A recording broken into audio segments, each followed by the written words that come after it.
नमस्कार, जय हिंद और जय भारत। आज 23 जुलाई है और आज भारत के दो महान वीर सपूतों का जन्मदिन है। बाल गंगाधर तिलक, जिनको कि लोकमान्य के भी नाम से जाना जाता है, और दूसरे अपने हुए चंद्रशेखर आज़ाद।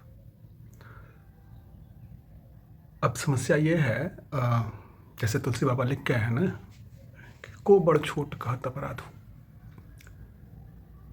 वैसे तो स्वतंत्रता संग्राम में जितने भी योद्धाओं ने भाग लिया, उन सबका योगदान सराहनीय है। उन सबका योगदान प्रश्नातीत है। लेकिन मानव मन नहीं मानता है। नहीं, मेरे जो प्रिय हैं वो बड़े हैं, मेरे जो इष्ट हैं उनके मुकाबले कोई नहीं है। खैर, पहले बात करते हैं तिलक की। Mathematician and an astronomer at par. उनकी लिखी पुस्तकें मराठी में उन्होंने लिखा था गीता रहस्य, और एक है ओरियन भी उन्होंने लिखा है एस्ट्रोलॉजी पे। तो उनकी पुस्तकों पे उतनी ज़्यादा चर्चा नहीं होती, उन पर उतना विमर्श नहीं होते, मैंने देखा है। उसके आगे चलें तो उन्होंने महाराष्ट्र में जो गणेशोत्सव और शिवाजी जयंती, इन दोनों को उन्होंने जो समाज से जोड़ा, वैसे मतलब भारत के स्वतंत्रता संग्राम के समय से लेकर अगर देखें तो वैसा उदाहरण नहीं दिखता है कि जहाँ पे समाज, धर्म और राजनीति तीनों का एक मेल किसी ने बनाया हो या किसी ने बनाने का प्रयास किया हो।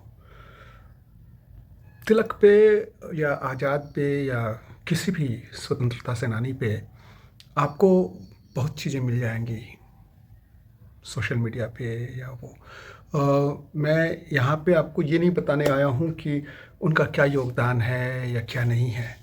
कुछ अनछुए पहलू जो उनके जीवन के रहे, वो जो कि सामान्यतया जो कि ओवरलुक्ड हैं, जो अनछुए अनदेखे हैं, उनको नेग्लेक्टेड नहीं कहूँगा मैं। तिलक ने गीता रहस्य वर्मा के मांडले जेल में रहते हुए लिखा था, और बहुत पहले सन 2011 में मेरे हाथ लगी थी वो पुस्तक। में बहुत समय से उसको ढूंढ रहा था, बहुतों के मुँह से उस चर्चा सुनी थी, लेकिन जब मिली और जब मैंने पढ़ना शुरू किया तो मुझे लगा कि हाँ, ये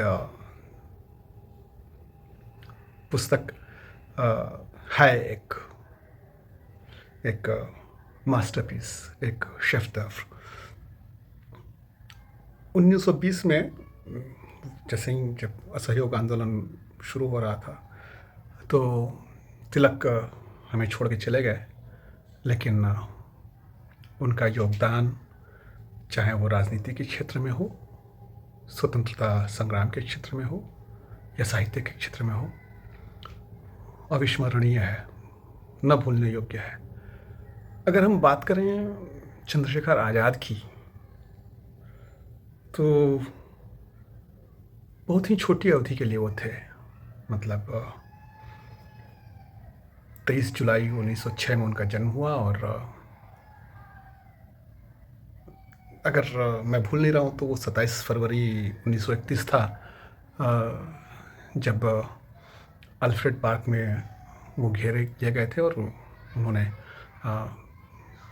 ब्रिटिश पुलिस का सामना करते करते अपने को गोली मार ली थी। तो वो 25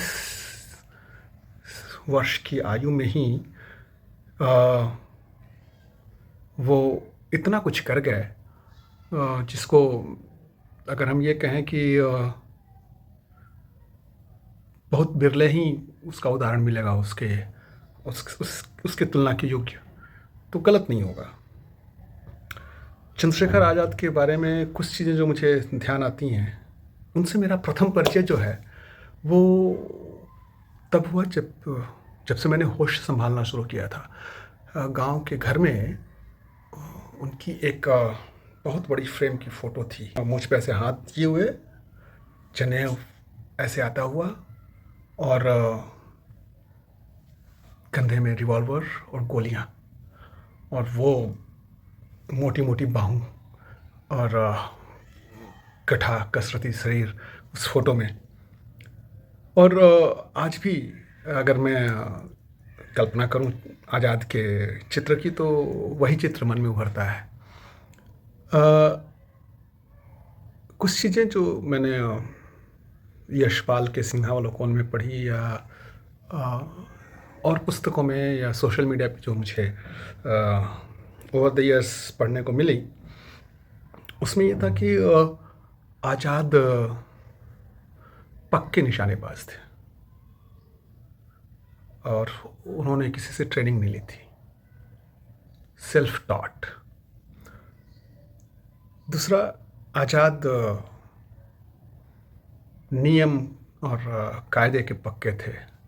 HRA उन्होंने बनाया, जब उसमें बाद में भगत सिंह जुड़े तो वो HSRA बना, हिंदुस्तान सोशलिस्ट रिपब्लिकन आर्मी, और पहले था वो HRA।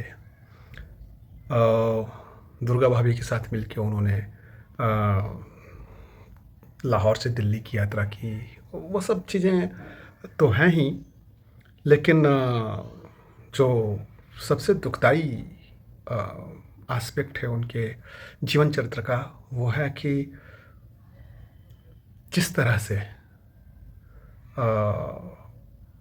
कोई उनका अपना ही रहा होगा जिसने मुखबरी की होगी उनकी, जिस तरह से वो सावधानी बरतते थे और जिस तरह से वो रहते थे, हर समय अपना ठिकाना बदलते रहना, अपने और अपने मित्रों को हमेशा कहना कि कुछ भी हुआ ठिकाना बदल दो। भगत सिंह पकड़े गए, उन्होंने अपने सारे मित्रों को बोला कि ठिकाना बदल दो। चर्चाएं बहुत होती हैं नेहरू के नाम की, यशपाल के नाम की, लेकिन 27 फरवरी को जब वो अल्फ्रेड पार्क में बैठे हुए सुखदेव के साथ कुछ चर्चा कर रहे थे, तो किसी ने तो उनकी मुखबरी की। हालांकि वो लोग प्लान कर रहे थे सोवियत संघ जाने की उस समय के, और पुलिस आई, वो घिर गए। अवसर उनके पास भी होता भागने का, अगर उनके पैर में गोली नहीं लगी होती। जब उनके पैर में गोली लगी तो उन्होंने सुखदेव को कहा कि तुम भागो यहाँ से, और सुखदेव जाना नहीं चाहते थे, लेकिन उन्होंने डांट के उनको भगाया और अंतिम सांस तक तो नहीं कहेंगे, अंतिम गोली तक लड़े। और चूँकि उनका ये प्रण था कि मुझे अंग्रेज कभी गिरफ्तार नहीं कर पाएंगे, मैं आज़ाद था, आज़ाद हूँ और आज़ाद ही मरूंगा, तो अंतिम गोली उन्होंने स्वयं को मार के अपने प्रण का पालन किया। कथाएं बहुत हैं हमारे वीरों की, हमारे बलिदानियों की, लेकिन आज बस इतना ही। यह